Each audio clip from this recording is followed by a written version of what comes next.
Fala pessoal, tudo bem com vocês? Vamos para mais um fechamento semanal do Bitcoin lateral. Ele caiu um pouquinho ali, mas abriu uma nova lateralidade que a gente vai ver aqui no gráfico. E a gente também teve essa semana vários dados macroeconômicos, tanto dos Estados Unidos quanto aqui no Brasil, onde a gente teve a redução da taxa Selic em 50 basis points e um aumento do dólar. Vamos ver tudo isso. Eu sou o Rodrigo Kiefer, deixe seu like, se inscreve no canal e ativa o sininho. Bora lá? Vamos começar aqui com o cenário macroeconômico, né? A gente teve essa semana aqui, na segunda-feira não tivemos muitos dados. Aqui na terça-feira a gente teve o PMI industrial dos Estados Unidos, que estava em 46, eles esperavam 46,8 e veio um pouquinho abaixo da expectativa em 46,4. A gente também teve o JOLTS, que é a oferta de empregos no mercado americano, onde estava em 9.616.000, eles esperavam 9.610 e ele veio abaixo da expectativa, em 9.582. Na quarta-feira, nós tivemos aqui a variação de empregos privados, que estava em 455 mil. Eles esperavam 189 mil e veio 324 mil, bastante acima do esperado ainda, embora tenha caído um pouco com relação ao dado anterior. E tivemos aqui a taxa de juros Selic, que estava em 13,75, esperava-se uma queda de 25 basis points, que era 13,50, mas caiu 0,5 para 13,25. Essa é a nova taxa de juros aqui no Brasil.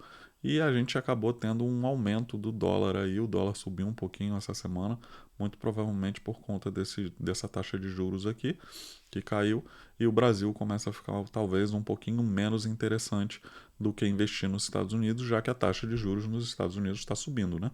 Então a gente está começando a ter aquela confluência que eu já mostrei em outros vídeos, em outras análises. Na quinta-feira a gente teve o pedidos iniciais de seguro-desemprego nos Estados Unidos, que estava em 221 mil, esperava-se 227 e ele veio 227, então veio dentro do esperado.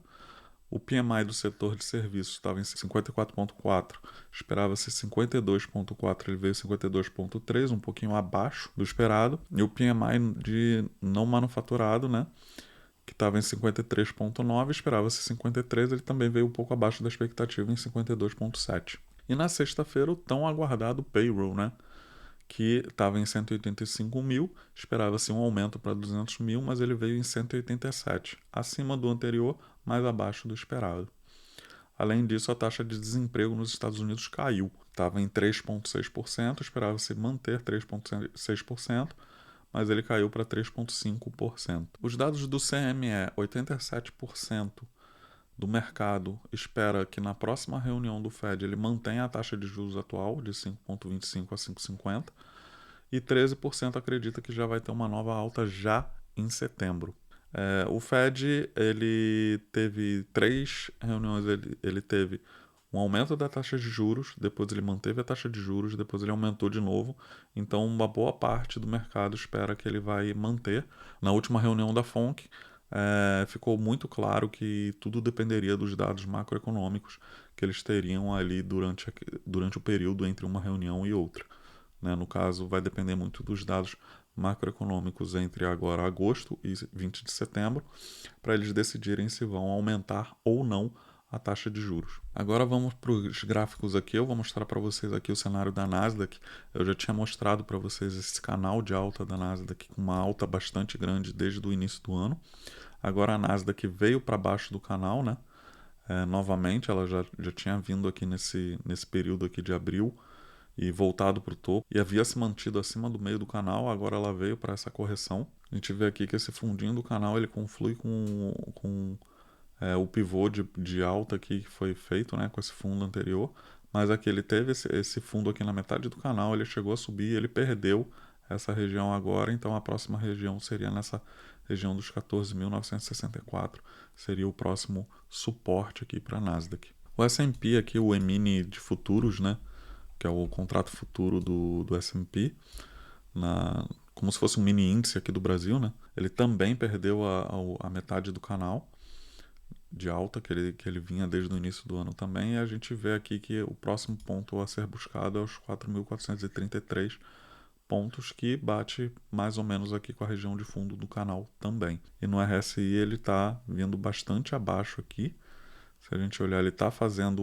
um fundo inferior a esse fundo aqui, se a gente olhar. Já está com uma divergência aqui, a gente pode ver aqui que ele tem essa divergência do RSI com o preço. Ele tem aqui no preço ele estaria fazendo um fundo mais alto, mas no RSI um fundo mais baixo. A Nasdaq também está com o mesmo cenário de divergência, igual o S&P, ou seja, eles estão caminhando um pouquinho juntos ali nesse ponto. É um ponto de atenção que a gente tem que ter aqui. Ele está tendo essa divergência de fundos aqui do RSI com o preço. E o Bitcoin? Bom, o Bitcoin, ele continua lateral. Ele está com uma lateralidade aqui, a gente pode traçar aqui esse retângulo, a gente vê que ele perdeu esse retângulo, mas ao mesmo tempo ele entra numa outra lateralidade aqui mais estreita, bem mais estreita, que seria esse outro retângulo aqui menor. Ele continua lateral, sem grande volume, sem grande movimento. Ele chegou a perder aqui na segunda-feira passada, ele perdeu ali os 29 mil, ele veio em 28, depois ele voltou para 29. Aqui na quinta-feira ele também perdeu os 29, chegando ali na mínima de 28.612, mas depois recuperou. Voltou a passar os 30 mil, tocando por baixo a linha de tendência de alta e voltou aqui para essa região. E você pode ver que ele está aqui com muitas velas, né, pequenas, com pouco movimento, com pouca volatilidade. De repente ele tem um movimento um pouco maior para baixo, mas se recupera a mesma coisa para cima e volta. Ou seja, se você juntar essas duas velas aqui, ela daria tipo provavelmente um doji gigantesco. A gente pode até ver aqui, ó, fazer essa análise. Olha só como é um doji grandão aqui. Ou seja, ele está com muito pouco volume de movimentação, mas ele tocou a linha de tendência de alta pela parte de baixo, ou seja, ela serviu como uma resistência aqui nesse ponto. Se a gente olhar aqui na retração de Fibonacci desse movimento, ele está aqui exatamente nos 38,20% dessa retração. Ele chegou a perder, mas depois já se recuperou. Então, o próximo ponto da retração, se ele perder, seria os 50%, em 27.990 mil dólares aproximadamente, na região dos 28 mil. A gente pode olhar aqui também no semanal, o Bitcoin no semanal, nesse último movimento aqui de alta, ele teve também a mesma coisa, né? Ele está ali nos 38% da retração na retração de Fibonacci, podendo chegar ali na região dos 28 mil. E se ele continuar esse movimento, a gente pode ter aqui uma formação de um topo duplo aqui, tá? Ou seja, ele poderia ter esse movimento aqui. E se isso for um topo duplo de verdade, ele poderia chegar nessa região dos 20 mil dólares aproximadamente, que seria o retorno do movimento. Ele já perdeu a linha de tendência de alta no semanal também aqui, mas aqui ele também chegou a perder e depois se recuperou. A gente tem que acompanhar e ver o desenrolar da próxima semana do Bitcoin para ver para onde ele vai ou se ele vai se manter lateral. Ele tem se mantido aqui, olha só como ele está bem, com muito pouca volatilidade durante um período bem longo aqui, desde 22 de junho, que ele está com pouca volatilidade nas movimentações dele. Durante praticamente julho inteiro, ele se manteve na região entre os 29.500 e 31.500. Agora ele espremeu essa lateralidade, ele já está aqui desde 25 de julho nessa lateralidade bem estreita. Isso pode significar mais para frente um movimento explosivo do Bitcoin, um movimento muito forte que pode vir para cima ou para baixo. Bom, o Ethereum. O Ethereum ele também está em lateralidade, só que uma lateralidade um pouco mais ampla. Ele está se mantendo aqui nessa região de aproximadamente 1.820 e 1.970 dólares. Foi dois pontos aqui. Ele passou, mas logo ele voltou, né, no dia seguinte. E ele está se mantendo aqui nesse ponto. Ele não voltou a subir aqui ainda. Ele está vindo num movimento descendente aqui, com pouca volatilidade, mas aqui bem pouca volatilidade em todos eles, mas se mantendo sempre caindo até que ele chegou aqui nesse ponto aqui. E ele formou uma lateralidade um pouquinho mais estreita a partir de 25 de julho também aqui, mas continua nesse movimento de queda. Ele perdeu a linha de tendência de alta aqui nesse primeiro momento, teve uma perdazinha, ele não chegou a testar ela, né, de encostar nela e voltar a cair, mas ele também vem num movimento de pouco volume e descendente, né? O próximo ponto aqui de suporte do Ethereum, a gente vê essa região aqui de 1.790 dólares aproximadamente, que teve bastante negociação aqui. Durante bons períodos aqui ela serviu já de suporte algumas vezes e serviu de resistência também. Então ele está aqui nesse momento aqui bem próximo dessa região, dos 1.800, entre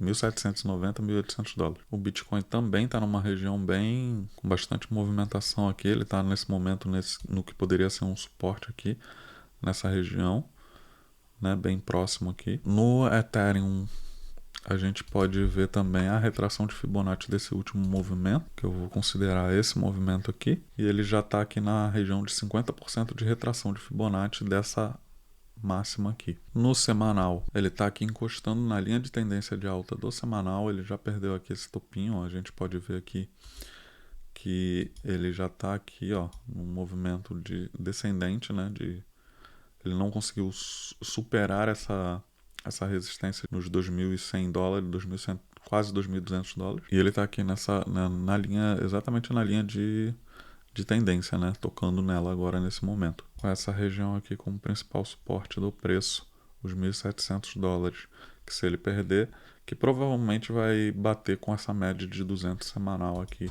que ela vai continuar subindo aqui mais um pouquinho, então ela está chegando, né? Média de 200 semanal do Bitcoin também está chegando perto de onde está o preço. Também vai servir de suporte, tanto no Ethereum quanto no Bitcoin. Bom, essa foi a análise dessa semana, eu espero que vocês tenham gostado. Não esqueçam de deixar seu like, se inscrever no canal, ativar o sininho, compartilha com seus amigos e comenta também o que você está gostando, o que você não está gostando, o que você quer ver por aqui no canal. Eu fico por aqui e até a próxima.